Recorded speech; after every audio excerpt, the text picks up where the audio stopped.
అందరికీ నమస్కారం. మన శ్రీరస్తు ఛానల్‌కి స్వాగతం. అందరికీ ఈ రోజున ఉగాది పండుగ శుభాకాంక్షలు. శ్రీ పరాభవనామ సంవత్సరంలో 2026 ఉగాది రోజున ఏ రాశి వారికి ఆదాయం, వ్యయం, రాజపూజ, అవమానం ఈ కొత్త సంవత్సరంలో ఎలా ఉంటుందో ఇప్పుడు చెప్పుతాను చూద్దాం. మేషరాశి ఆదాయం 11, వ్యయం 5, రాజపూజ్యం 2, అవమానం 4. ఇప్పుడు వృషభ రాశి ఆదాయం 5, వ్యయం 14, రాజపూజ్యం 5, అవమానం 4. మిథున రాశి ఆదాయం 8, వ్యయం 11, రాజపూజ్యం 1, అవమానం 7. కర్కాటక రాశి ఆదాయం 2, వ్యయం 11, రాజపూజ్యం 4, అవమానం 7. సింహరాశి ఆదాయం 5, వ్యయం 5, రాజపూజ్యం 7, అవమానం 7.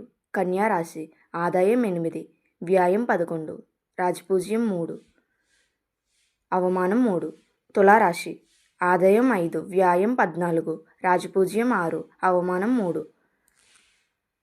వృశ్చిక రాశి ఆదాయం 11, వ్యయం 5, రాజపూజ్యం 2, అవమానం 6. ధనుసు రాశి ఆదాయం 14, వ్యయం 11, రాజపూజ్యం 5, అవమానం 6. మకర రాశి ఆదాయం 2, వ్యయం 8, రాజపూజ్యం 1, అవమానం 2.